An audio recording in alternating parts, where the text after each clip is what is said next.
right, we are live and rolling. Chair, the floor is yours. All right, thank you, Highland. Lori, can we establish a quorum? Member French? Yes. Member Witkowski? Here. Member Vale? Here. Member O'Brien? Member Myers? Present. Member Green?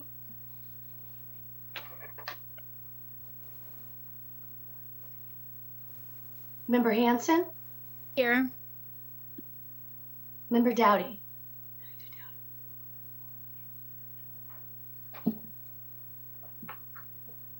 And you have a quorum. All right, thank you, Lori. Today is Thursday, June 2nd, 5:30 p.m. We're going to have the Harbor Advisory Board meeting today.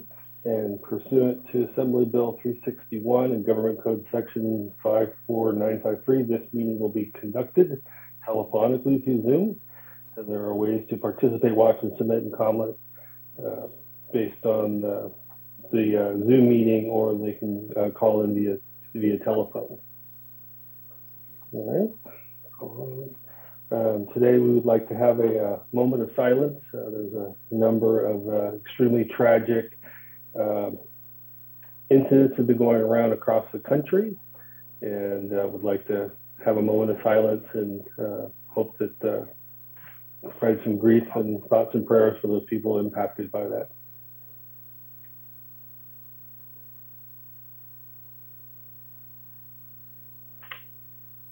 All right, thank you. And I'm going to go pick on Cherise, since she set me up for this, to do the Pledge of Allegiance. I pledge allegiance to the flag of the United States of America. Is nobody else is going to say it to the republic for which it stands, one nation, under God, indivisible, with liberty and justice for all. Thank you, Cherise. Appreciate that. Next on the agenda is to go through the board member liaison announcements. Just as a reminder, we do have at the end any of the outreach programs at the end of the agenda, so things that are unique for that. I guess we'll start with Mary. She always has the cool stuff anyway. Oh, I don't know about that. I guess for kids of Morro Bay, school is almost out, so we're excited to participate in fun local programs like the Little Guards, junior lifeguards, art classes at the Morro Bay Art Center, and other fun stuff that we have for kiddos this summer. Okay. Let's see, we'll go up to Chris. Hi there. Couple of things. One is, and it's a hoot, the Friends of the Harbor Patrol are putting on another one of their maritime and marine swap meets on June 25th, down not at the Maritime Museum, but in the parking areas and stuff like that, to the best of my knowledge. And it's full of junk, but full of memorabilia and full of eccentric people. And it's just a lot of fun to, take the time to wander around and see what's going on. Ultimate benefits would be to the Friends of the Harbor Patrol, which I believe we all care for. So that's June 25th. So I think that's a Saturday. Be there, be square. Should be fun. And then another thing that just came up, which surprises me a little bit, but I'm really happy about it. On September 3rd and 4th, sponsored by the Morro Bay Yacht Club, Morro Bay is going to see the Santa Cruz 27 National Championships here. These are racing sloops of caliber with, don't mess around with these guys as an amateur, because they will outsail you and put you in a hole. And the fleet, they're already up to, there are 4 local boats. And these little 27-footers, guys jump on these boats and sail them single-handedly in the Transpac to Honolulu Bay from San Francisco. Well, They're monster boats. Anyway, that's in September, a major class having its national regatta, championship regatta in Morro Bay. And I'm just going to watch them like heck. I'm too old to be on those little boats, but it should be fun. That's all. Right. Thank you, Member Vale. Member French, are you in a position where you have any announcements? Yes. Rotary, Morro Bay Rotary is having a drive-through barbecue, I think on the 14th. The tickets are $50 for a whole tri-tip dinner. And I'm pretty excited about the, what do we call it? The Maritime Family Fun Day. I think that's what she's calling it. Bonnie's calling it. Reminisce of the old Harbor Festival before the Harbor Festival turned into the Harbor Festival. And I think that's going to be pretty exciting. And then I was talking with John Solo Rotary about maybe enacting a salmon barbecue like they do up in Fort Bragg here, which I think that would be pretty awesome for the town. Just, come and eat. Yeah. Thank you, Member French. Anything else? That's it. All right, thanks. So jump over to Chairperson Hanson. Alrighty. Thank you. For my announcements, the Chamber of Commerce has been putting on breakfast on the bay, and I think we're going to have our fourth monthly meeting, which is going to be June 15th at 8 a.m. That's at the Vets Hall. And so far, it's been really good. Good city updates, getting really good food. People from around locally are catering it. Each time it's somebody different. So it's been really yummy. And then we've gotten some really great business stories at these events. So it's pretty exciting to get a little bit more of an idea of the people, the owners that are operating businesses in Morro Bay, their backgrounds and what it is they do. So everybody is invited.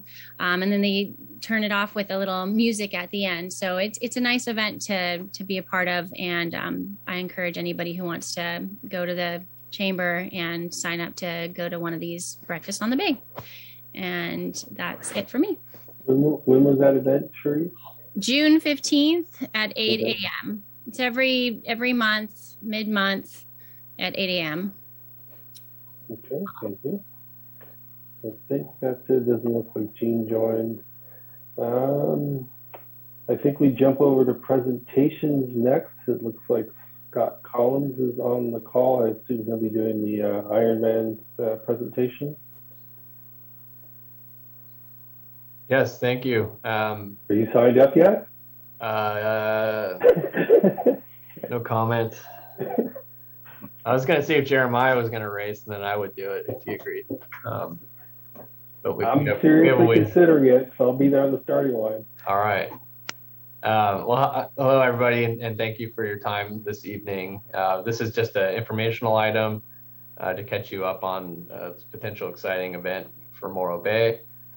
City Council reviewed it last council meeting, which was the end of May, and gave thumbs up to move forward with coming back with a contract to lock in for a 3-year agreement with Ironman beginning April, May of next year.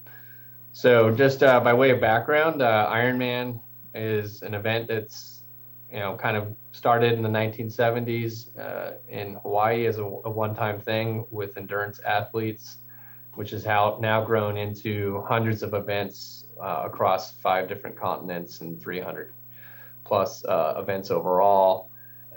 They're really interested in coming to Morro Bay. They have a couple events in California, including on the coast, one in Oceanside and one in Santa Cruz, and have been looking to venture out into the Central Coast for many years, and think they see the opportunity is now. So what they envision is a 70.3 mile event, which is a 1.2 mile swim in the harbor, a 50-mile bike out to Highway 1, and a 13.1 mile or half marathon run within the city. to begin again in April or May of 2023. So they envision world-class athletes as well as amateurs, swimming in our harbor, and again, biking up north and running through the town, with the heart of the event really taking place on the Embarcadero. That way they do their events is they have a hub where athletes start and transition from swim to bike and from bike to run, and end all kind of in the same place. And the Embarcadero is sort of where they envision that happening. There's a lot of considerations that were taken into account with regard to ultimately moving forward with this, including the city's cost to host the event, staff time to coordinate, logistics, volunteer support, and disruptions to our community because of road closures and in this case, closure of the boat launch ramp for one day. So those obviously are important considerations that are balanced against the fact that the race provides a rare opportunity to show off our community to the world, both the endurance athletes but others who may have never heard of Morro Bay or have and maybe see it in a different light because of the exposure worldwide. So city staff has been in contact with the Ironman group for a couple months, and they came out and did a site visit in March of this year and met with city staff, and then kind of looked out at the Embarcadero area to understand the footprint that they would need for all of their tents and stuff, what the course could look like both in the water and on the bike and ride running portions, and also just to see if it was a good fit overall for them. Their events are primarily family focused. It's not where they bring in a bunch of vendors from outside. They like to connect with the local business community and spotlight them, including our hotels, our restaurants, and our retail shops. So we see this as an opportunity to bring a lot of business to our local merchants. So right now we're in kind of the contract phase and also looking at what the actual race courses will look like. There's a lot of work that goes into making sure that's fits for both the city and for Ironman and for their athletes. They envision upwards of 2,500 participants, as well as several thousand spectators to come alongside those participants. They do economic studies on their events in other communities, and typically the average athlete makes a family who has an athlete who participates makes over $250,000 a year. They travel together. They come out way before the event to get a sense of the course, and then the week of the event, they typically spend 4 nights on average, either in hotels or Airbnbs. About 80% of folks travel to these events. So that gives you an idea of sort of the economic magnitude of hosting such an event.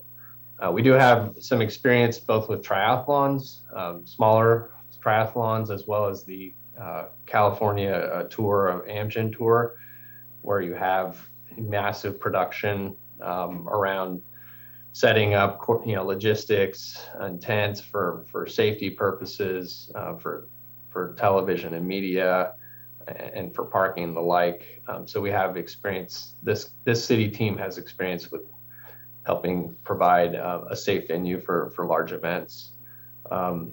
We've done a lot of the kind of calculations internally to make sure we could actually pull this off with the number of police officers, both internally and those from other agencies outside, as well as fire personnel for paramedic services, public works for parking and for road closures and all those things. And we believe we can pull this off after talking with our basically our equivalents down in Oceanside. They held their event at the very beginning of April, and one of our police officers, our police commander, went down and toured it herself during the week and talked with the day of it, I should say, and then talked with one of their lead permitting agents, and really got a detailed look at what it's like, and saw for herself, and also asked a lot of the hard questions about how Ironman is easy or hard to work with, and what they bring to the community, both good and bad.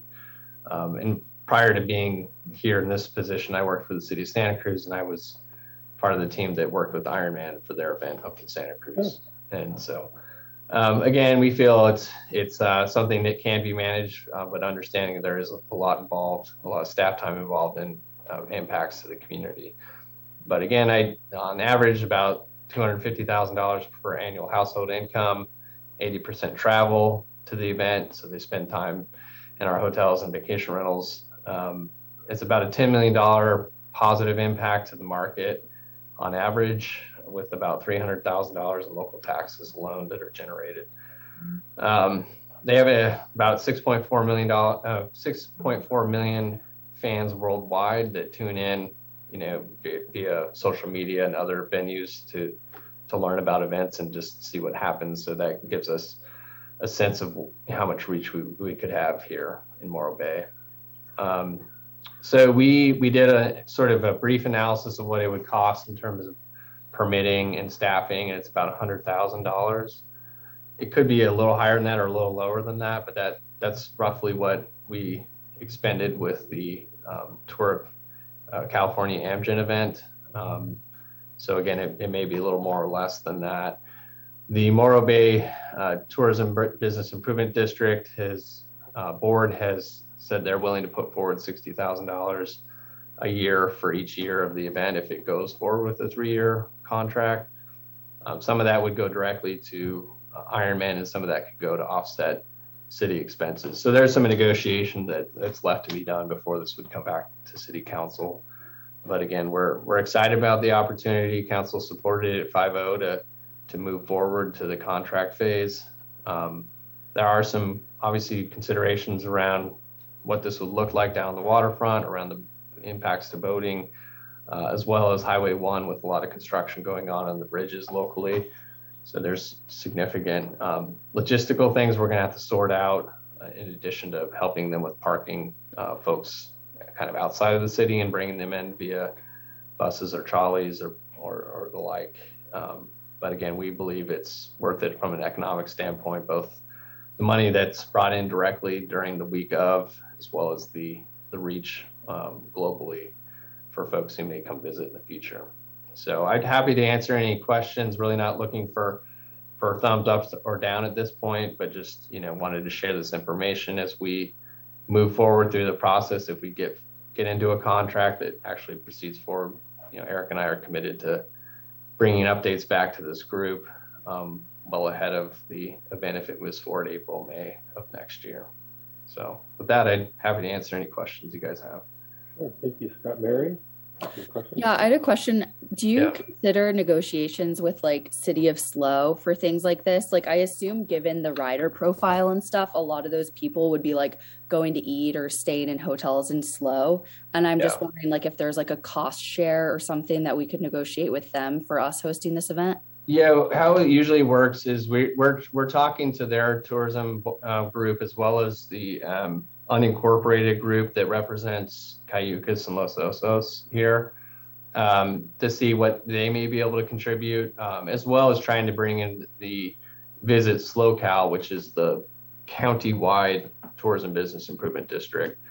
They have very specific kind of metrics before they would put their money on the table. In essence, they need at least a couple jurisdictions that are going to directly benefit from this. So we think we have a pretty good argument that this would benefit both City of Slow because of the athletes who would come directly here, as well as the fact that we don't have enough hotel rooms to host 2,500 folks. So, there's going to be spillover effects positively to them and to our neighbors to the north and south. So that's exactly a line of argument we're making right now. So on the same page, Mary. Well, thanks. Anybody else have questions, Chris or Sheree, Lori? Nope. No. I don't have a question, but Lori will back me up in this. Back in the day, we used to do team and training to raise money for leukemia and lymphoma.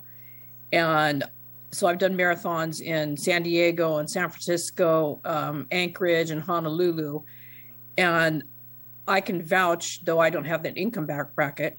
Okay, maybe then, but not now. We dropped some serious bucks. And yes, it was cleanup. And yes, there was time, but the majority of the runners, the thing was over pretty much by midday, except for us slow people. And I think it'd be positive. Yeah, I tried to compare it to Wildflower in Lake San Antonio, but that has a different, more of a festival feel because you're kind of out in the middle of nowhere.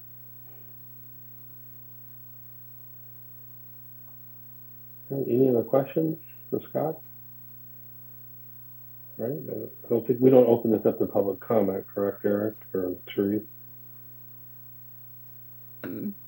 No, but next thing is public comment. Yeah. Okay. Thanks, Scott. Well, thank you all. Yeah, and like I said, Eric and I will bring forward progress report if in fact we get through the contract phase. So keep you all posted. Thanks for your time. Thanks, all. All right. See y'all soon. Thank you. All right. Take care.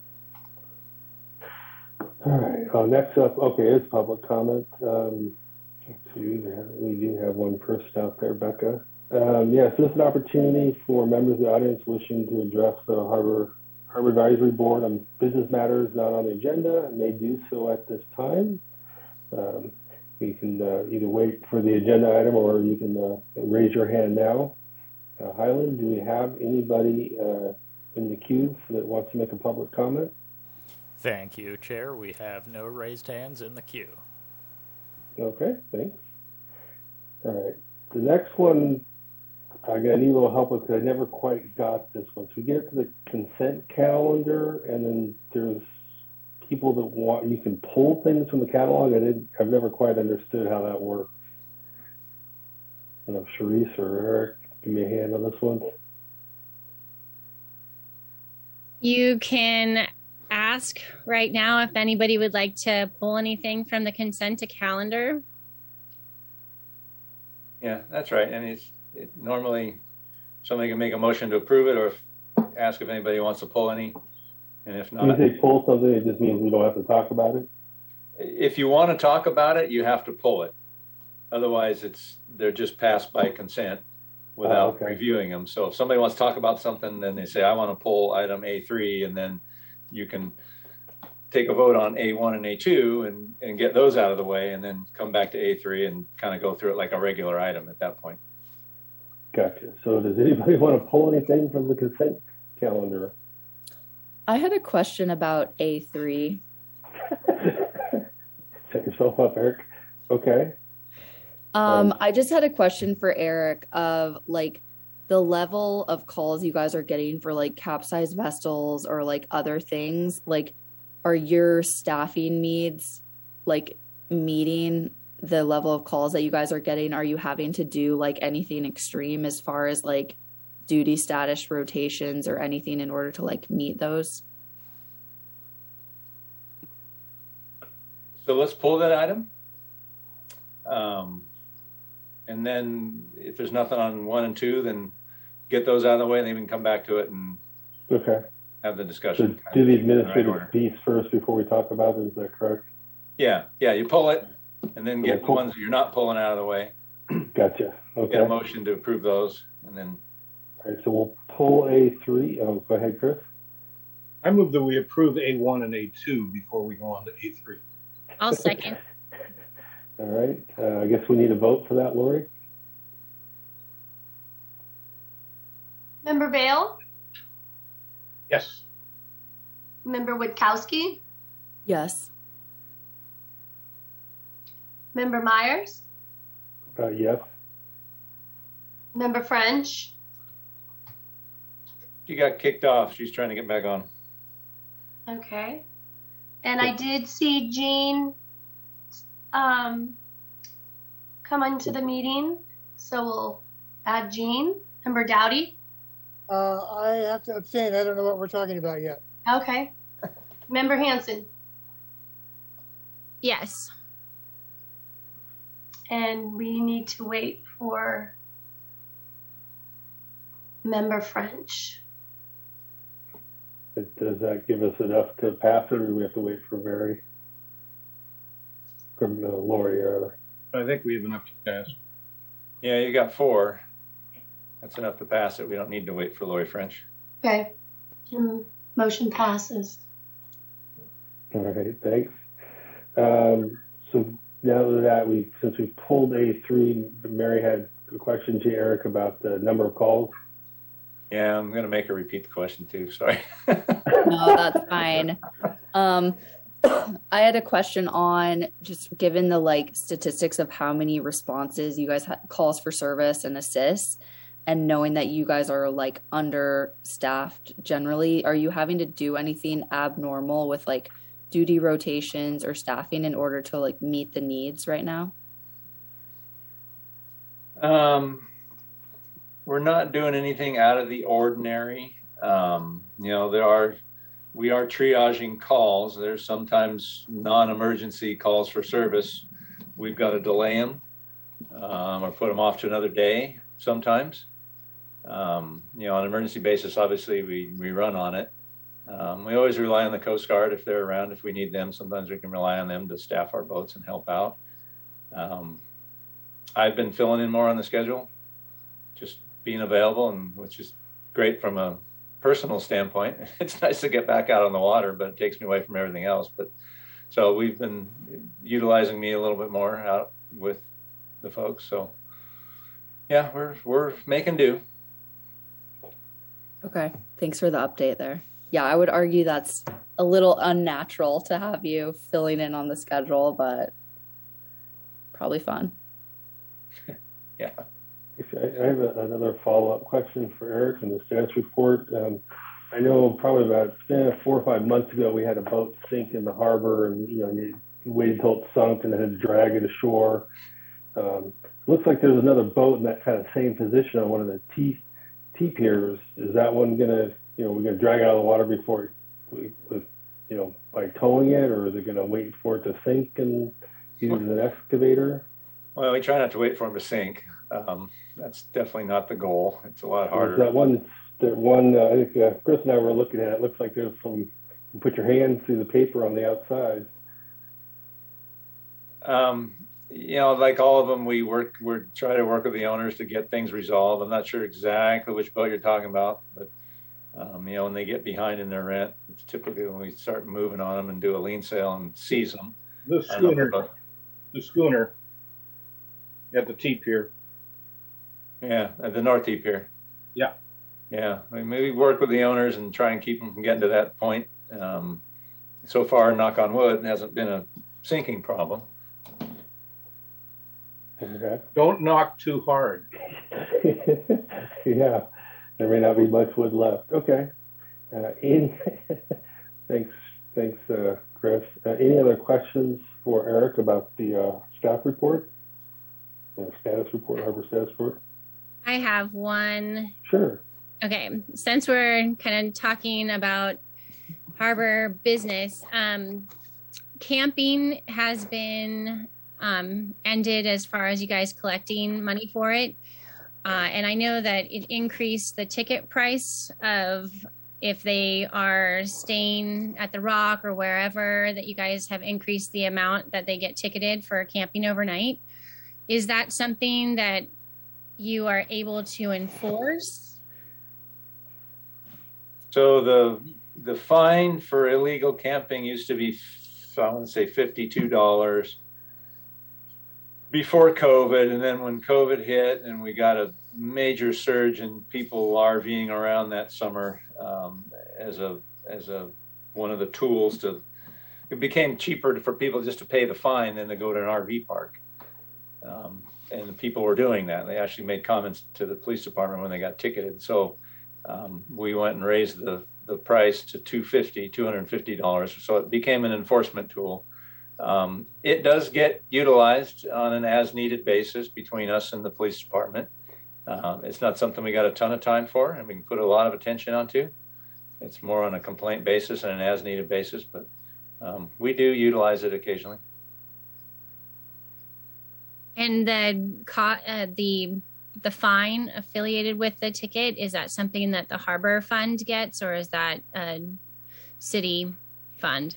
I'm not sure where it goes when we write a cite for it or a ticket for it. I mean, it's not like we're writing 10 a week and $2,500 a week or some exorbitant amount of fees. It's pretty minor amount. So, but I don't know where it goes. Probably the general fund, I would guess. So if we write the ticket, it comes to the harbor fund. If police writes the ticket, it goes to the police fund. Oh, there you go.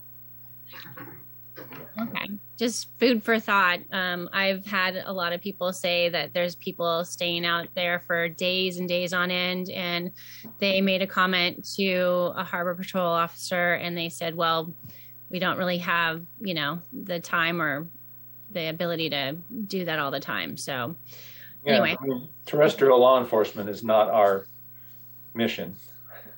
No, I get it. It's in our world, so we end up having to deal with it, and then to help out police, and likewise them helping out us, we try to collaborate and do a joint effort on it. But it's tough. I mean, it's like everything. You got to prioritize what we're doing and act accordingly. Okay, thanks. Any other questions for her? I don't see their hands up. Nobody waving. All right, that takes us to the next agenda item, which is the business item. Well, I'll make a motion to approve the Harbor Department status report as is. Oh, thanks. I'll second that. All right. Ms. Stoltz, we gonna vote? Okay, we'll take a vote. Member Dowdy? Yes. Member Vale?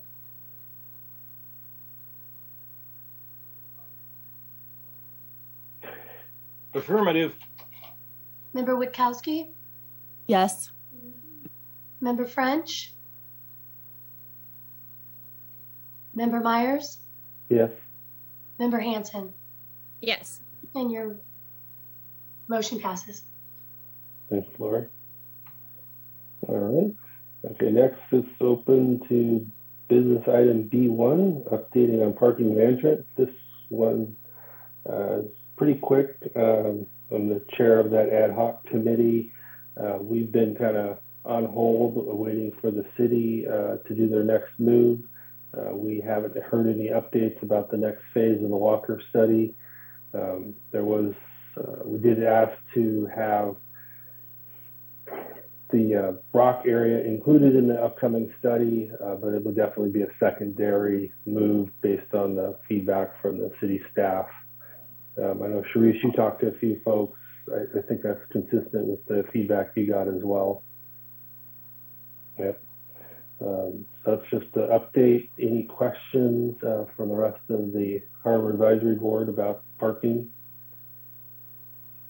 Okay. I'll jump in and add, Cal. I've gotten a couple questions forwarded from the Walker folks to me recently to answer. So okay. There's some things happening.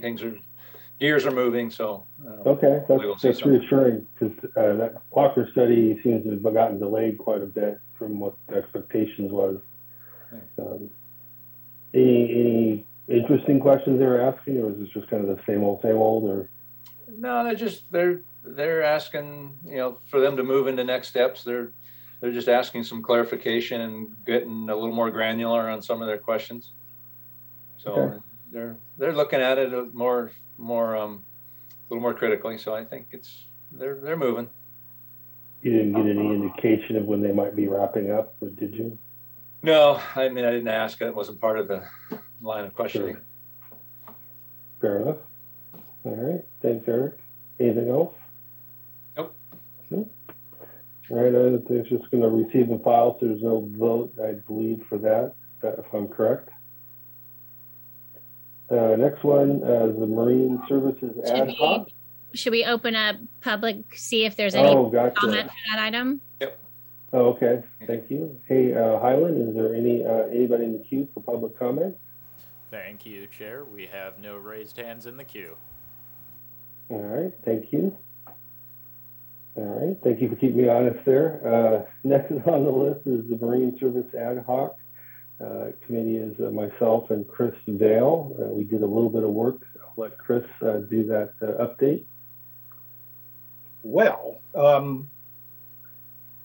I've been looking, and Cal's been with me during part of it, looking at the existing businesses we have and the existing facilities we have in terms of hoists, in terms of hardware, in terms of jobbers whose cards are around town as electricians or mechanics.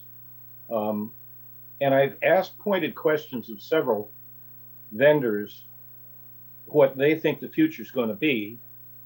And I'm getting a similar answer that I know exists in San Francisco and LA. And that is that Jerry at his shop, he says, when they put me in a box, I'll close this place.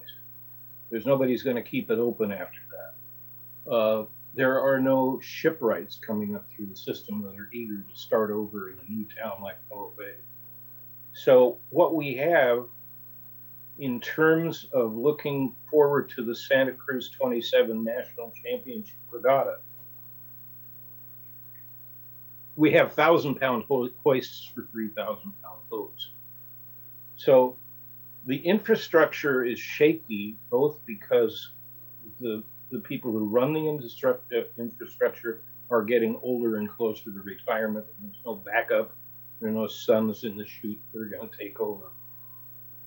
But on the other hand, the good news is you talk to the guys down at the fish cleaning station, they love it. I get comments like, good, great, better than ever.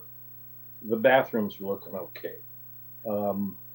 I'm talking to Joe, or for those of you who know him, German Joe, down at the boatyard at Main Street, 241, whatever it is. We've been missing each other. We're getting together at all times tomorrow morning. I was amazed, and Cal kind of understood when we went down there. That boatyard's a third of the size it was 50 years ago when I was painting a boat. The encroachment on the part of what I believe are condominiums has taken most of the tarmac away. The boatyard has been empty. It is empty today. Of all things, Joe, who runs the place, has been working down out of Port St. Louis. So as a rescue yard or an easy launch yard or a maintain your boat yard, it's there for small boats. But it's really and truly one boat at a time, I would suggest. There also, I don't seem to be finding anybody who is wandering around in the general maintenance area, and boats are finicky things and they cost money. And the funny thing about them is if you don't keep up with them, they will turn around and bite you. But anyway, so the infrastructure is there. It's a little too small. It's a little too weak. I don't know where the talent for the future would come from, whether it was in German Joe's boatyard or whether it was in the boatyard we don't talk about anymore, the future boatyard.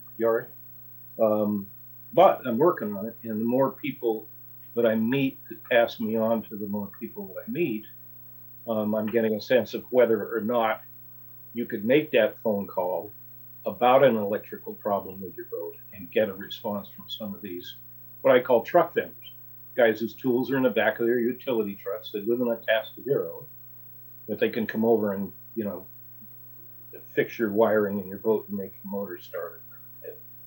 So I think that this my committee on that, it's simply an ongoing, we're learning more as we go. But as I say, infrastructure, weak and small, considering the size of the boats we have in the harbor, and fading a little bit due to age. Anything you want to add, Cal? Yeah, that's pretty consistent. I did, this was a while back, did talk to a few of the fishermen, and, we do have ice available.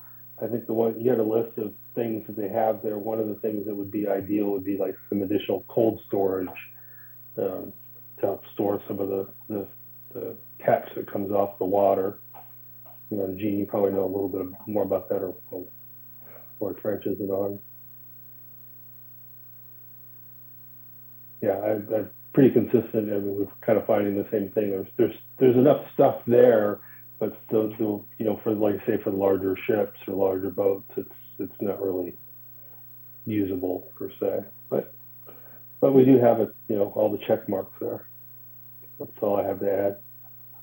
And Eric, if one of these times you want me to, or us to issue a report on this stuff, something that can be filed with upstairs, let's just say, rather than just an oral report as requested this time, just let me know, and we can put some of the dates, places, and times together on this to show the city council or whoever else needs to know where we think it stands. So thank you. That's it from me. Okay, so Chris, I guess to answer that question, if you feel you're at a point where that you've got enough critical mass there to put into some kind of written form, just let me know. Okay. When you guys, if you're at that point, if that's Yeah, or whenever. At some point, we should sort of take a stand on what we've found out. It's kind of funny. Every time I make a call on this, I get referred to somebody else, and I never seem to get to the end of that thread with people's schedules and Joe being in Port San Luis and different things like that. But I think that time will come. So I'll talk to you about it when it does come. Okay. Yeah, so we'll follow on it and figure out what the next push should be. Thank you, Eric. Any questions from the rest of the council for about the Marine Services Ad Hoc Committee? No? All right, I guess at this point, Highland, we'll open up the public comment. Any public comments in the queue, sir? Thank you, Chair. We have one raised hand from Becca Kelly. All right. Hello, Becca. Looks like you're mute. Welcome. Hi, can you hear me? Yes, we can. Okay, I'm sorry. I'm a little late to comment on the last item. Is it too late for me to comment on the last item? There was some questions asked about RV citations. I think that would be a little out of order, but I think we will entertain it. We're not super pressed for time. I don't know, Sharice or Eric, is that not going to get me in any trouble, is it? No, you're not going to get kicked out of the okay. co-chair club. All right, just reopening public comment on the last item. That's totally legit. I mean, when done, call for any more, but there's nobody else in the queue. So yeah, gotcha. All right, Becca, go ahead. Thank you. I just wanted to clarify from Sharice's question. The camping ordinance that was set is between 10 p.m. and 6 a.m. It is illegal to sleep in your vehicle or in a camping fashion in the city of Morro Bay. The Morro Bay Harbor Patrol gets off work at 7 p.m. and starts work at 6 a.m. For us to write a citation that would actually stick in court, we need to come to work early. So oftentimes my staff does come in at 5:45 and we'll go and approach campers and write a citation. This is difficult because we get a lot of people then saying, oh, we just got here, an hour ago. We're not really camping. It's just not a real easy one to do. I've written probably 2 camping sites a month. So we'll talk about $500 a month over the last couple of years as this has been going on.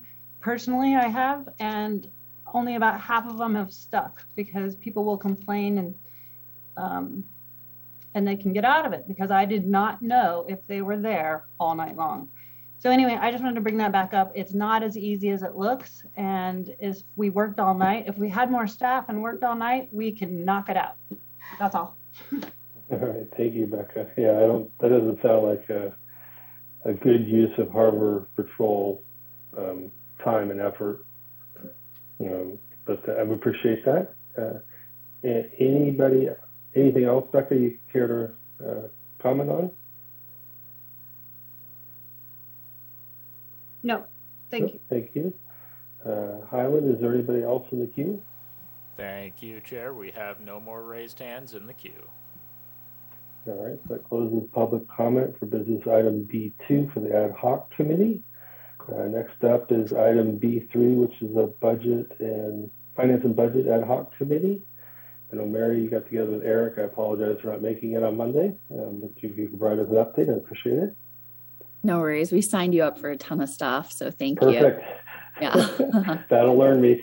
Yeah. Just kidding. So we met to see what it would make sense for the finance budget subcommittee to work on next. Now that the Measure E draft budget is set, we one of the things that we had talked about doing was kind of cleaning up spreadsheets and stuff for better transparency on capital outstanding expenses. We decided, based on the capital needs assessment that the city is running, it would make sense to hold on cleaning that stuff up, and also came up with the idea that as part of that contract for the capital needs assessment, we should advocate for actually having, as part of that contract, the contractor to enter things into ClearGov as well, in order to like reduce work from that in the different city departments. Some of the things that we thought it would make sense for our subcommittee to work on are, one, kind of putting together draft reasoning. Hold on a second. Putting together some draft reasoning for why it makes sense for the harbor department to get a share of the transit occupancy tax. So kind of a preview of this argument is, when people come to visit Morro Bay, oftentimes they're doing things that increase harbor department expenses. And so because of that, it would make sense to share a part of that revenue with the harbor department to cover things like trash, calls, things like that. Another thing that is on the radar for us to be working on is to work with the Department of Boats and Waterways grant request for the launch fund. And so those are, I think, the main two things we're going to be working on in our update. Questions? Thank you for that update, Mary. Appreciate it. Open it up to questions or comments from the council members. Anybody have a question? See Wade with no raised hand. Eric, any other comments? No, not on that. I was just going to do a quick run through the staff report and the budget, kind of give you an update on that. Do we do that at this juncture, or do we go through the normal cadence of public comment next? Well, that was Mary's presentation on the committee part, and I'll do my presentation on the staff report, and then we can go to public comment if there's any questions after that. So I'm going to share my screen. Let's see if I do it right. Look at that. And so just a kind of quick run through. So the city council has had a look at the budget last month. And so, most of the numbers are in there. There's still some works in progress, but we kind of gave the council a pretty high level view of the harbor fund. Not that they didn't know, but it's always good to kind of lay it all out there for the public's sake, and get the information out there. So this information is in your staff report. This was the PowerPoint presentation that I did. There's also the staff report from the finance director, our administrative services director, on the overall general fund budget. I'm not going to go into that. There's all sorts of charts and graphs and good information there if you want to dig a little deeper. The city does have this new program Mary mentioned a minute ago, ClearGov.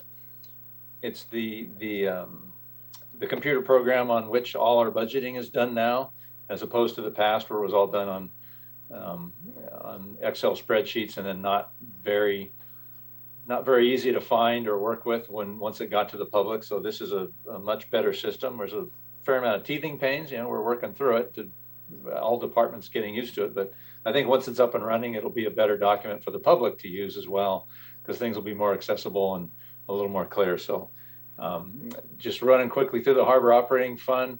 We're the state legislated Morro Bay Tidelands Trust, where the revenues generated in the trust stay in the trust.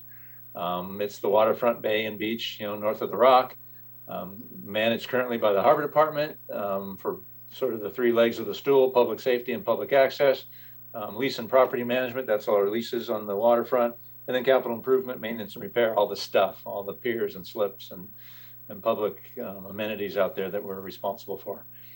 So generated, like I say, it's like a water or sewer fund. The money generated from those revenues stay to go back into the operation of where they're generated. Pre-2008, the big economic recession of a while back, our revenues comfortably exceeded expenses, enough to where we would put enough, several $100,000 a year into the bank that would build up a decent war chest, and then we could knock off some capital expenses, not all, but we could at least get the worst of them for the most part. Post 2008, that equation kind of flipped over. Again, the recession, the cessation of the power plant outfall lease revenue, which was $275,000 a year out of a $2 million budget. That was a big chunk. The growing state PERS unfunded pension liabilities, as PERS has gone through all its convolutions and convulsions and pension reform. There's been a lot of liabilities that have had to get paid back to PERS. So there's been a big ticket item there that's been ongoing and will continue for a number of years. And, we're not alone in that. That's pretty much every city in the state. And then greatly increasing operational costs, not just from the standpoint of inflation and cost of stuff going up and services going up, but also a lot more people using the bay, using the waterfront, using the beach, coming into the office and coming into restrooms, flushing toilets, throwing out trash. It's been overwhelming the last few years. So all those things have added up to where now the equation is kind of flipped over. So the Harbor Fund, operationally, if you ignored the capital needs, all the infrastructure, we'd be in pretty decent shape. We've got some changes we need to undertake. We're 2 people down at the moment from where we were historically. So we need to address that. But once you throw the capital needs into it, the equation really gets upside down. So current revenues in next year's budget are about $2.36 million. 78, almost 80% of that comes from the leases, the 35 master leases. About 18% from all the boating related stuff, slips, piers, moorings, and other liveaboards and all those fees. And then 4% from everything else, all the miscellaneous things. We're definitely seeing record lease revenues over the last couple of years, but the waterfront's largely built out and it's at its carrying capacity. So there's not any major shift we don't anticipate seeing there. It's, the curve is going up, but it's not like, we've got 10 acres to develop and get some great new big thing going on. It's very limited. And in this year's budget and in next year's, for the first time, we've gotten sales tax revenues allocated to the Harbor Fund from the Measure Q and E. Those are those 2 special moral bait sales taxes that were passed over the last few years. Those are allocated over into a separate fund for certain harbor-related expenses. This year, it's the lifeguard program, trash services, and some one-time funding for the patrol boat. And next year, it's minus the patrol boat, lifeguard, trash, but also our harbor reserve program and some one-time funding for funding some launch ramp planning and permitting needs. On the expense side, about $2.25 million. If you do the math, about a $90,000 difference. So balanced, but not completely fixed. Of that, like pretty much the rest of the general fund, most of it's personnel, 55%, because the city is services and services are people. Currently, we're 6 full-time people. I said a minute ago, we used to be 8. We've got TCUFOE is the Center for Organizational Effectiveness. They're a nonprofit organization down in San Diego that helps government be better, basically. And they're doing an assessment right now to see how we move into the future as a department, both from a staffing standpoint, but also structurally how our department does what it does and who does what they, what the job descriptions are and that sort of stuff. So that's underway, and we'll be seeing that coming in the next month or two and next steps on that.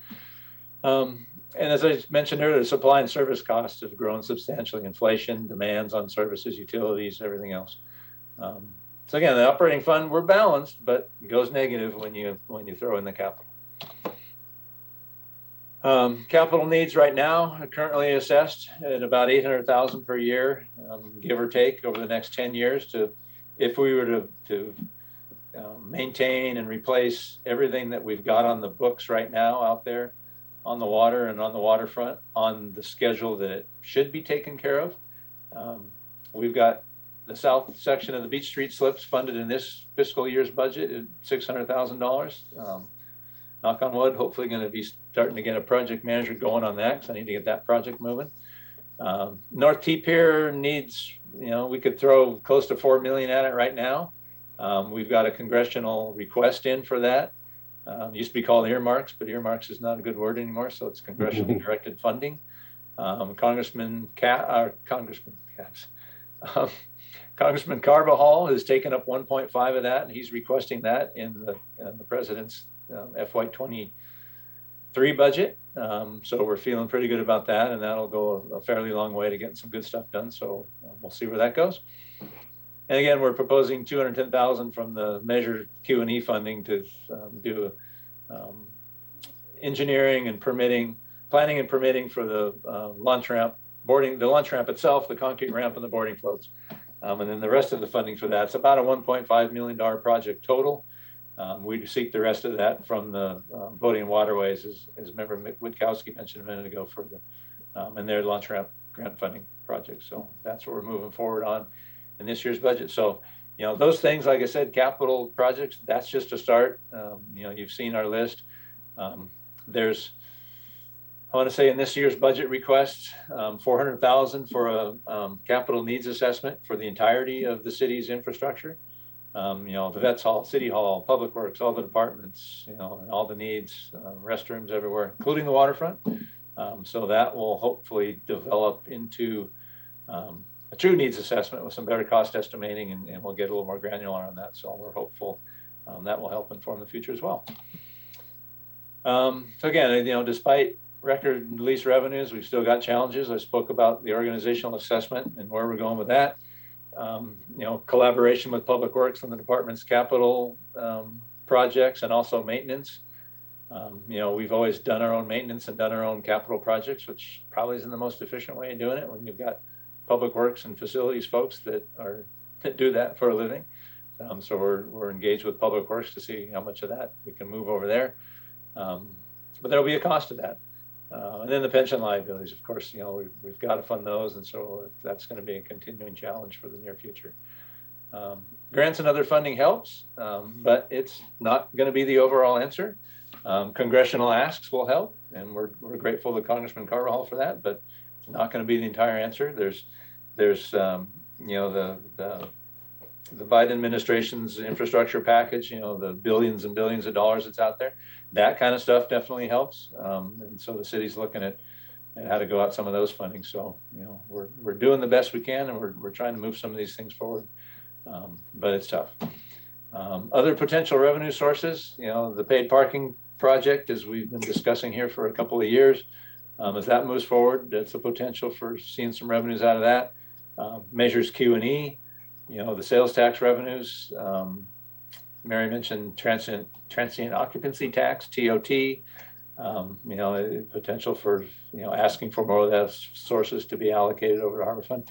And there's a community, the infrastructure initiative, that's out there that qualified for the ballot in November. Harbor Infrastructure Initiative for tax initiative there. So that's a possibility, and we'll see where that goes. Other possible actions, of course, there's always the prospect of service cuts. We're working with TCFOE, the Center for Organizational Effectiveness. The first thing we're looking at is efficiencies, and how do we do what we're doing better, quicker, more efficiently, more cost effectively, et cetera, to free up time and funding for other things. And so that's one of the first things we're going to be looking at, and we're looking pretty hard at that. And like I said, diverting potential additional funding from Measures Q&E. That's, of course, going to take from potential other projects, but that's maybe some of the hard decisions we're going to have to be looking at. And then again, this was a report for the council, and we weren't looking for any recommendations out of the council when we brought this to them. This is more information. So that's my kind of report on the budget. I'll look in the staff report real quick here, make sure I'm not missing anything. I don't think so. So any questions? I'll stop the share here. Thank you, Eric. Any questions for this hand, Sharice? Actually, real quickly, Highland, it looks like Lori French has joined, if you wouldn't mind promoting her. Yeah, will do. Thanks. Sharice, go ahead. Okay. Talking about the TCFOE, do they have a projected date that they'd get back to you? Lori, Beck, and I all had a couple hour meetings with the two folks that are working on that with us right now. We've been engaged with them since Late March, maybe mid-March. And we're continuously engaged with them. There's no deadline. They've got a contract for X amount of work. We're maybe halfway through it from a contract basis. And so we're moving ahead as quickly as we can. We're having to sort of quote unquote clear the decks to try and set time aside to do the homework assignments we have out of that process. So, but we've got no preconceived notions. We're hoping to get through. They'll come to recommendations. They'll come to a conclusion and they'll make their recommendations and their findings. But we're also contracting with them to help implement once we get the recommendations and then decide which direction we want to go with them. They've got a fair amount of time that they're going to help us with implementation and next steps. So, we're in June, July. We'll hopefully be to a point that they're got draft recommendations. So, it's going to be summer/fall.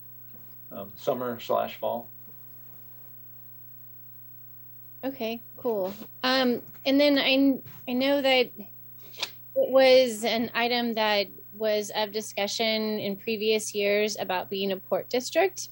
And I talked to somebody who has a business down there in Avila, and they have quite a bit of funds for infrastructure, and it's just working out really well for them. And I was not part of the initial conversation about becoming a port district, but we kind of sidelined it.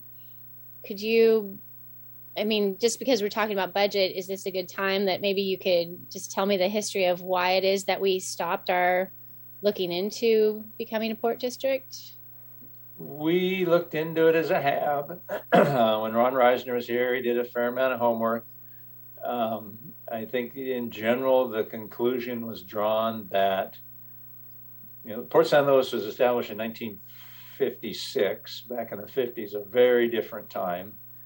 I think the HAB's effort and the Budget Committee's efforts along those lines concluded that from a political standpoint, the lifts needed, the heavy lift needed and the hurdles to get over to establish something like that were just far too great at this point. At this point in time, 1956, things were much simpler. Post-war growth in California and the state was trying to grow, and cities were growing, and counties were growing, and things were happening. Power plant was getting built. This time, totally different age. So I think the conclusion was far too complicated politically, socially, economically to divide all that up, and so the efforts on it ended. Okay, thanks. I have a question. Yeah, I'll get to you, Jean. Mary had her hand up. Yeah, Eric, where do we stand with any funding from the battery storage and/or the wind farm? I do have a presentation a little bit later about a battery farm, although I don't address funding from that. I'm assuming, Eric, it wouldn't come until it's live. Yeah, battery funding. That project is in its, I won't say it's probably in its infancy. It's just starting into the permitting process. The city's engaging. Planning Commission is looking at potential public benefits, guidance on that. So we're pretty early into what will come of that for the city. But I know as we move through the permitting, we will have asks. The city will have asks of Vistra for public benefits. What those will be, we don't know yet. And then the revenue generating part, the city, when the power plant was generating revenue, the property tax value will go up significantly if that project is built, and the city will get a lot more property tax. When the power plant was generating power, the city got a franchise tax on the gas that traded hands, basically, because it came from Southern California Gas and then went to the power plant. That was a quote unquote sale within city property. And so we got gas franchise fees out of that. Whether there would be the same thing on the electricity, I have no idea. Wind farm, the Castle Wind is moving forward. Bohm's moving forward. They're probably going to go out to lease in the fall. They're getting the organization, the cable committee-like organization together with the fishermen. That's getting pretty close to reality. I think we might see an announcement out of that fairly soon. Assuming that wind farm is built and that wire comes ashore, it's going to have to cross city property. So at least Castle's intending for it to come through the old power plant outfall tunnel to save on having to dig through the town to get to the power plant. And so we're anticipating some kind of lease revenue coming out of that and negotiating that. So that's where we're at on that. Okay, thank you. Marion? I had a question budget regarding liveaboards. I was wondering if you had 100% of the liveaboard slots filled, if you had like kind of a backlog waiting list, and whether or not that program was covering its own expenses. So 50 permits are allowed. Historically, we seem to always hover around 40 plus or minus 5, 6, 7.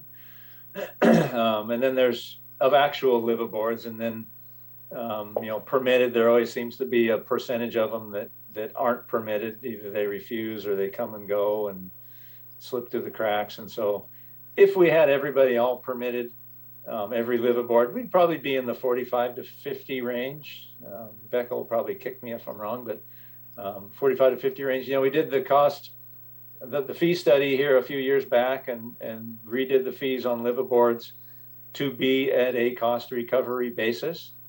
So the fees that we're collecting, at least from the liveaboards that we're managing, are at cost recovery basis according to that study, yes.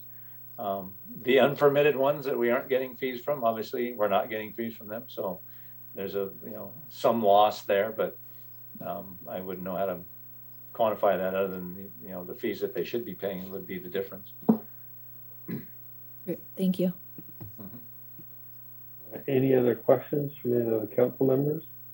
I do have one question myself.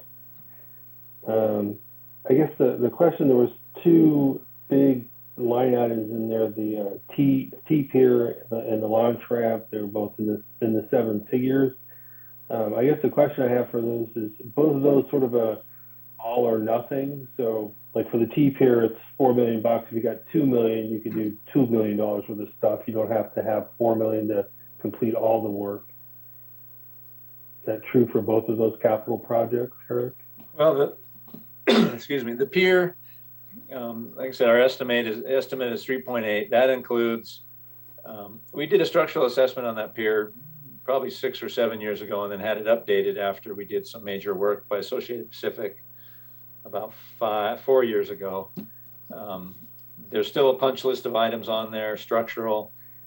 The 3.8 million includes all the rest of that structural, replacement of the fire sprinkler system underneath, replacement of all the electrical and water utilities, because they're at the point of, it's pointless patching them. They're old enough. They're just easier to replace. Included replacing the Harbor Patrol slips adjacent. And I'm sure I'm forgetting something. But it's something, once you start, you really need the $3.8 million. Well, if you were to do all that. So I took some previous estimates we had on that and inflated them, not inflated them in the negative sense, and applied an inflation calculator from when those estimates were made to today, and that's where that number comes from. 1.5 would take care of some significant chunks of it. Yes, it makes sense to go replace the utility and go do everything at once, because when you go do structural, you're pulling up deck boards and structural elements, and that's the easiest time to get in there. I'm sure Gene can attest to that. And it'd be great to do it all at once, but there are portions that we could do with the $1.5 million, and I definitely wouldn't turn it around if it got funded. Sure. Turn it down if it got funded. And your second part of your question was, sorry, I forgot. Oh, and it's the same question, but from the boat ramp. I'm assuming the boat ramp. that launch ramp is it's all or nothing kind of thing. Well, so launch ramp, 1.5 million estimate to replace the concrete ramp and apron, the abutments, and the concrete walkways that go down to the wood, and then the wood ramps. Pilings are concrete. They're in okay shape. There's no need to do anything with those. The estimate to do all that work, hard and soft costs, is 1.5 million. Just the portion to do design and permitting to get to the point of applying for permits and applying for a boating and waterways grant is 210,000. That's what we're asking for, to have what you could call a shovel-ready project to bring to DBW and say, hey, we've done all this. Here's the cost estimate. Here's design. Here's the basic engineering, and then ask for the remainder of the funding out of grant funding. So that's not the whole launch ramp facility.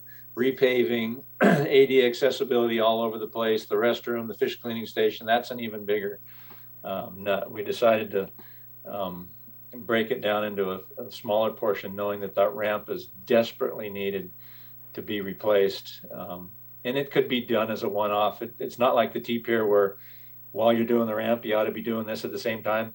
The other things don't tie to it quite like that. So we went after just the ramp and floats. Okay. All right, thank you, Eric. That answered my questions. Picking around, any other questions from the council for Eric on the staff report for the budget? All right, I guess we'll open it up to public comment. Is there any public comment? Highland? Thank you, Chair. We have no raised hands in the queue. All right, let's see. Do we vote on this I guess we vote to file the report then? Get somebody to Motion. I'll motion to receive the report as is. Trace, have anybody second it?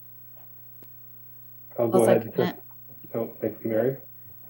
Guess Laura Stoltz, if we could get a vote. Member Dowdy? Yes. Member Vale? Yes. Member Witkowski? Yes. Member French? Yes. Member Myers? Yes. Member Hanson? Yes. And your motion passes. Thank you, Laura. I appreciate it. The final thing on the business item is D4 is our public outreach. I do have a little presentation that I can do, but I'll open it up to others first. Anybody have any other public outreach they'd like to bring forward? Oh, okay. Then I will share my screen. I had fun putting this together. I think several of us, like Mary, myself, I know Charisse had an opportunity to go take a tour of the power plant. I got a chance to go earlier in the month, or actually part of May. Let me get a quick share. I have to thank you for that. I totally geeked out during that tour. It was about an hour. I got there a little early because I mistake the time and got a chance to talk to some of the Vistra staff, so it was quite fun. They were giving a number of tours that day. They were pretty much going every hour. There was a person there a professor from Cal Poly on my tour, also a gentleman from Congressman Calabar, I can't remember his name, congressional aide there as well, taking the tour. So it was quite fun. It was about 10 or 15 of us on the tour. Let's see, click through here. So this is the disclaimer. There's nothing in this presentation that represents the opinion or anything official from the City Council, Morro Bay Harbor Department, or the District Corporation. It's just stuff that I either got through speaking to the individuals there from Vistra or from public sources. So with that, this sort of the short story of it is this Google Maps picture of it. This area in red is the old tank farm. The tank farm has been, all the tanks have been removed. There's no significant toxic materials on the tanks, never leaked, anything like that. This area here, if you view it from the ground, does have a big 20-foot wide berm all the way around it. The proposed buildings will be slightly higher than that. I think they're between 26 and 30 feet. And so with the landscaping, it should minimize the visual impact of it. You'll still see the tops of the buildings, but they're pretty benign. They're just steel buildings. What was interesting to me is this part in yellow, the power grid that you can see. That is a active part of the power grid from California. So all those wires there are still hot, and they will continue to be hot. Just because the power plant's gone, these things will continue to be in active service more or less. You don't say forever, but there's no plans to decommission all the transformers that are sitting out there. This purple area here actually is kind of the transition. Originally, when the power plant was active, this is where basically the wires came out of the plant and connected to the actual transformer to the grid. Obviously, those have been disconnected, but that's where they're going to build, connect up the battery farmers. They're going to use a couple of these basically plugs, if you will, to plug in the battery farms once they're available. Let's see, so that's sort of the short house. Of course, everybody wants to know about the stacks. The best estimate is Vistra, as we all know, is now on the hook to demo those. The city did not choose to keep them. There's still an open item about if Vistra doesn't demo them in a certain amount of time, they'll pay the city $3 or $4 million. I'm not going to comment on that. But Vistra, at least the people there, I'm somewhat confident that they're going to do a good faith effort to demo those. I'll talk a little bit more about timing in just a minute in a later slide. But they estimated it'll take about 2 years to demo.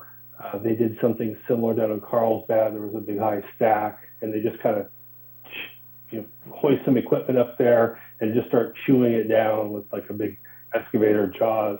They'll just let the trash or the demolition debris just fall straight down the stack, minimizes dust. What was actually pretty interesting is that the metal will all be recycled along with the equipment that's in there. It's metal and scrap metal value. The actual concrete debris, because there is a basement in there, most of that concrete will actually stay on site just as gravel, and they'll use that to backfill the hole left over from it. I think, as we mentioned earlier, the outfall tunnels, which dump out by the rock, those will remain in place. They're about a 10 by 10 foot square, I understand. And again, that most likely is going to be earmarked to run the power cables in if the wind farm comes into fruition. So it's a couple interesting takeaways. Talked a little bit about timing. The stacks and building here in the red won't get demoed until after the battery farm is live. And if you look at it from a purely financial perspective from Vistra, they're not going to spend any money on demoing this until this property turns into a productive asset. So it kind of makes sense. The other piece, I'm going to jump around here, this part in yellow, which is basically between, I think this is Scott Street and here, it's sort of a big valley.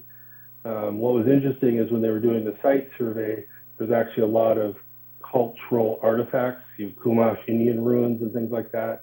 So there's really no plans to develop this piece of dirt here. It would take quite an effort to, from the artifacts and all that kind of thing to actually do any work there. So that'll probably just remain sort of green belt. Again, this was according to the feedback I got from the district staff. The other thing is, just like they're doing today, any of the construction traffic for building the battery farm demo would all go out, I guess this would be the west side of the plant, basically directly onto the Quintana on the freeway. They're not going to be driving big rigs up and down Beach and the Embarcadero. So that's nice. That'll minimize the traffic impact for the duration. The one takeaway is the intake building. It's sort of an orphan. They have no plans to demo it. They don't have any plans to deal with it. They own it. The intake pipes that run through there, those will get demoed or filled up or something. They're pretty much corroded and wasted. So those things, again, there's no plans for that. Chris and I thought that would be an ideal building. It is, I think it is covered by Measure D, so it does limit some of its use of what it could be used for. You know, if you can put a hotel there or anything like that. Let's see. A little bit about the wind farm. Again, as we said earlier, there is a plan for a large number of wind generation capacity out there. What's interesting about Morro Bay, I sat through some of the public comments at the Bureau of Oceans, and I don't remember the exact government agency name, but if you look at both what's laying in the ocean as far as cables and the location of the grid on shore, Morro Bay is an excellent place to bring that power ashore, even more so than Diablo, because there are some communication cables that run out of just in the Diablo area, and you don't want to drop a power cord on top of a high voltage power cord on top of a communication cable. And so just from the lay of the land from off the ocean side and the terrestrial side, Morro Bay is a really good location for that, even more so than going north.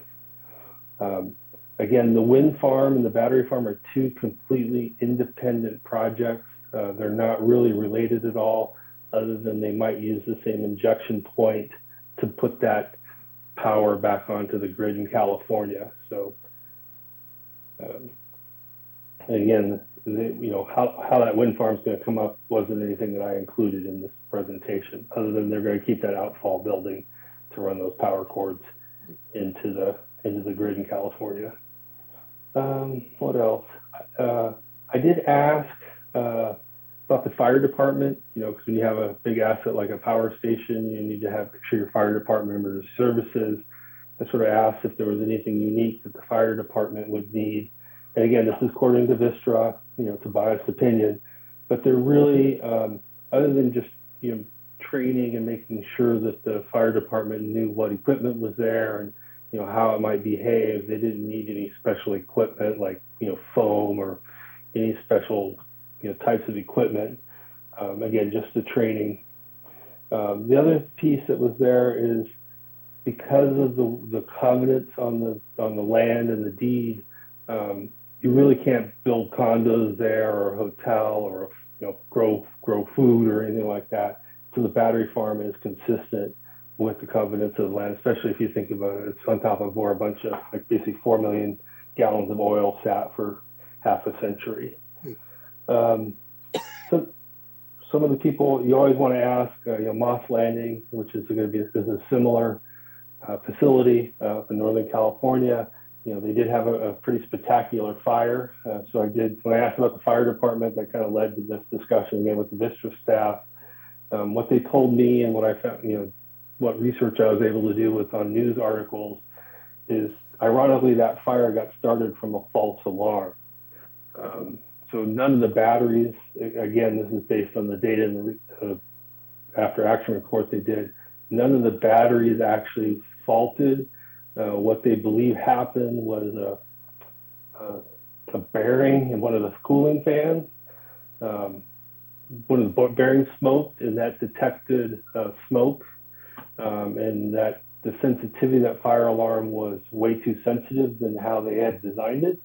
And it did cause the sprinkler system to charge as a dry pipe system. And when it charged, they found out all the connectors they used burst. So it sprayed water uncontrollably all over one big section.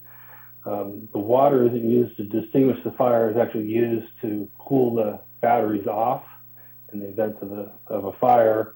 But unfortunately, that much water and all those batteries actually caused the fire. It shorted the batteries out and caused the fire. So it was somewhat ironic.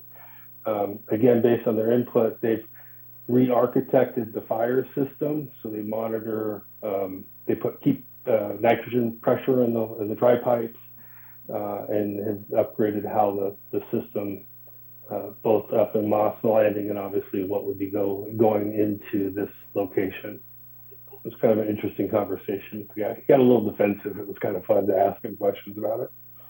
I think I have just one more slide. Yeah. So it's a little bit about timing. Again, it's all, getting with all the different players involved, the Coastal Commission, the city, and the PG&E, Cal ISO from the power. When it's going to start, they think it's going to take about a year and a half to 2 years to complete the building of it. They might be done by the end of 2024. Again, that assumes they start, January of 2023, be done by the end of 2024. If they stick true to their word, that would basically, 2 to 3 years to demo the stacks, and that would probably push it into 2027 before those would disappear from our skyline. Again, there is some concerns about follow through by Vistra. This is a fine versus demo. It's kind of like the camping discussion we had. Either it's cheaper just to pay the fine. And again, there's a smorgasbord of agencies involved in all phases of this. The Vistra has no redevelopment plan for once that building, the power plant and stacks disappear. It's just going to be, dirt. They don't have any plans to put additional batteries there or any other structure. They're just going to demo it. When I asked about that, there's no any redevelopment. There's a lot of other things that any whether it's the city and the master plan, they would have to do, because there's the trees along the Embarcadero are all estuary rated, so you couldn't demo the wall, take the trees out. So it'd be a lot of work to do any sort of development on that. And then you'd have to deal with also all of the covenants of the land, brownfield, that kind of thing. What's kind of somewhat sad, I think, is that once that's completed, there's only about 6, 8, maybe 10 new jobs. The people just sit around and monitor the equipment, so it's not really a big jobs creator.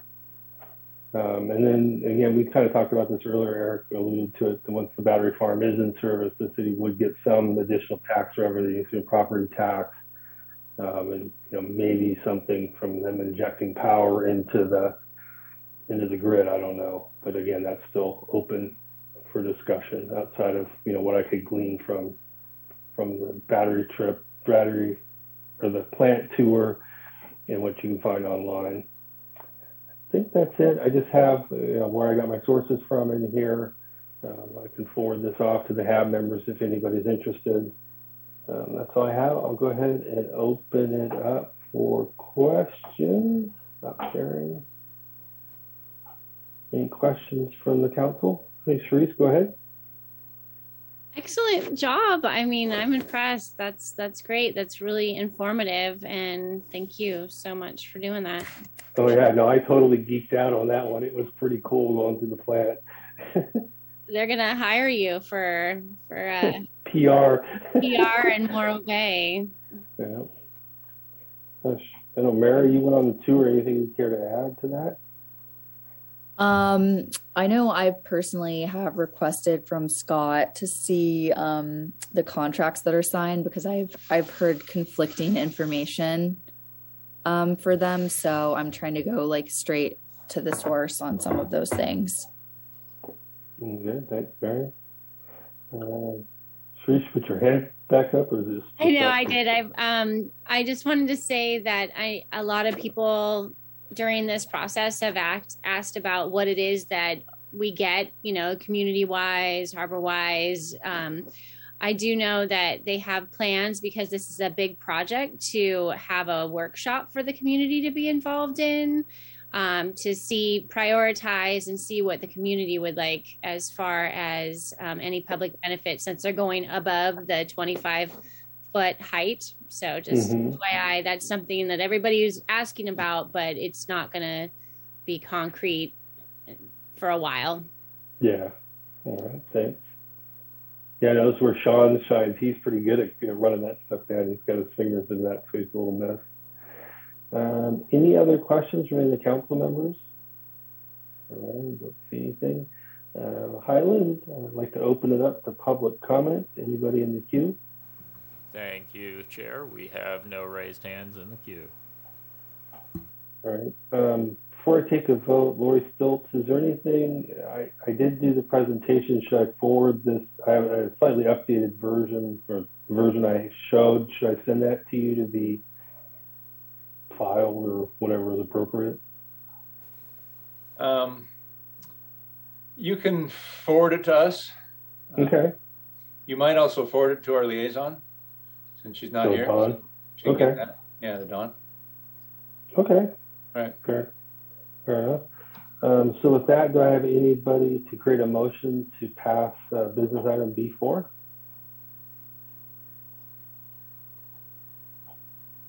I'll make that motion. Thank you, Gene. I'll second it. Thanks, Mary. Appreciate that. All right, Lori, can we do a quick vote to file business item B4? I'm going to jump in for Laura. She had to step out for a quick second. Okay. Member Vale. Yay. Member Dowdy. Yes. Member Witkowski. Yes. Member Hanson.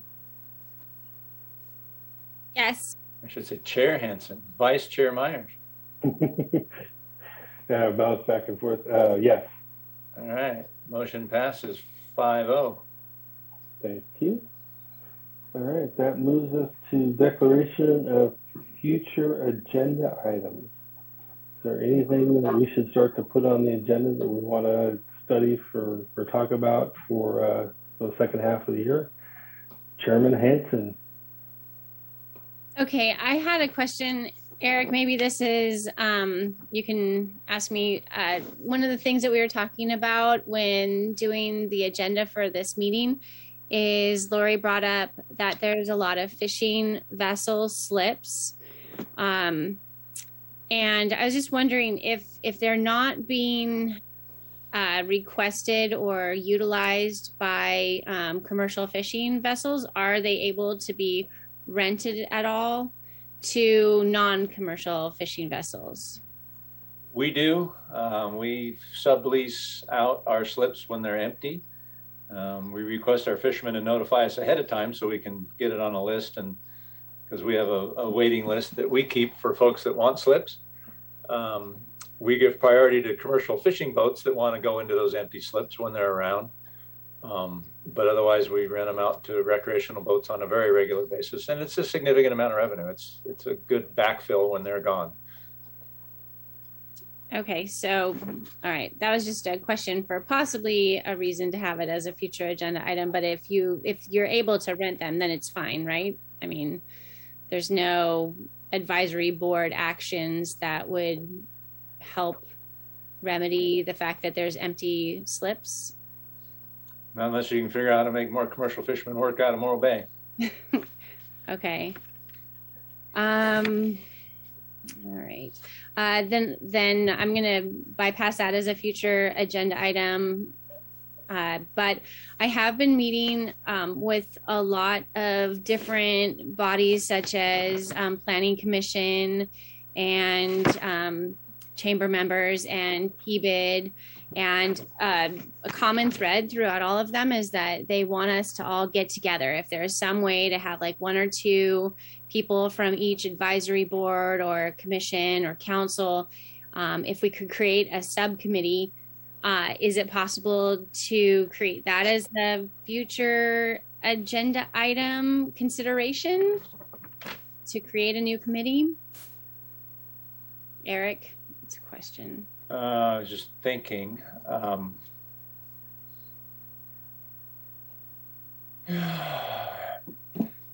We used to have some joint meetings with Planning Commission. It's been a while. You talking about, so you got Park and Rec Commission, Planning Commission, or Park and Rec, PWAB, Public Works Advisory Board, Planning Commission, CFAC, the Finance Advisory Committee, and RPC, Rec and Park Commission. So you got those four bodies. You saying members from each of those groups get together with HAB, or all those one from each to get together? Right. I just wonder if we need to agendize it before we try and create a committee like that, or what is the correct route in order to take to create that? And I would mainstream it. You know, I would lead the charge on making sure that happens. What is your intent on the aim of this committee? Or To cover current events, things that like each committee or each commission or advisory board is working on the same topics that we are working on, such as parking. Well, that's the main one right now, and power plant or the Vistra, those kind of current events that affect all of us. And even like the planning commission was working on like seating and chairs that they would want to put on the Embarcadero, and Public Works was working on different types of trash cans. It would be those kind of things that would come up, month to month, that would be different each time, but it would be nice to have a area where we could all, or a time period that we could all get together and meet and talk about the things that they're currently working on, to get input from all of those different branches. So,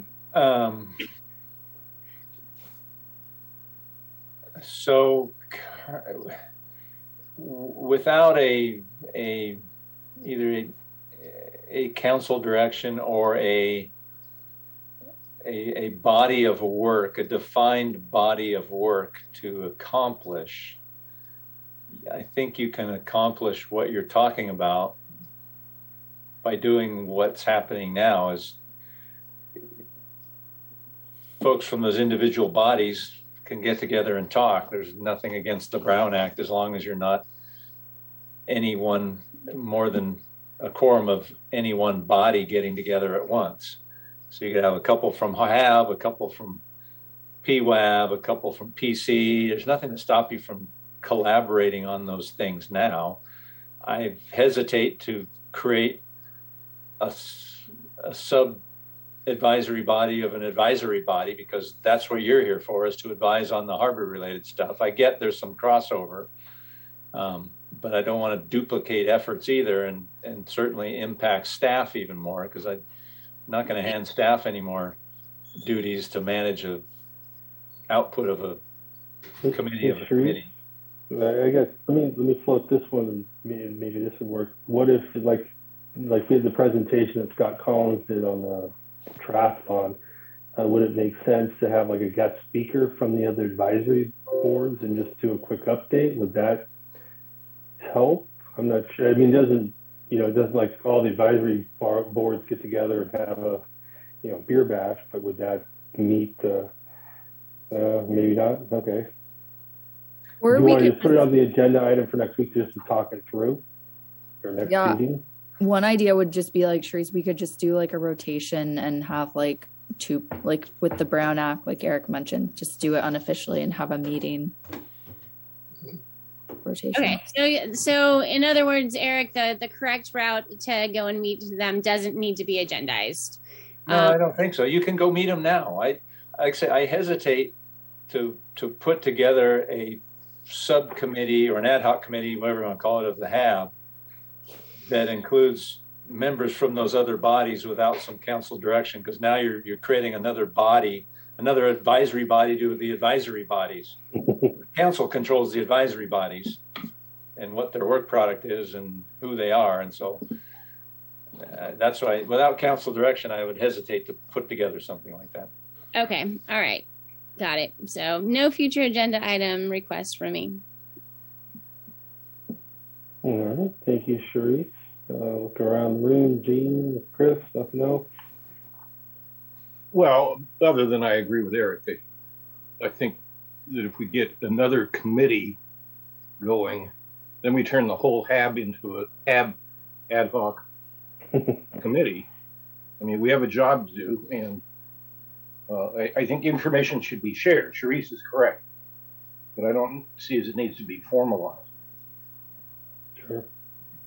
Yeah, I mean, we can all dial into the other meetings anytime we want as a citizen. I guess, Eric, that's the other question. Is there, I mean, we have the 3 advisory boards right now. Do you see anything else that might be helpful?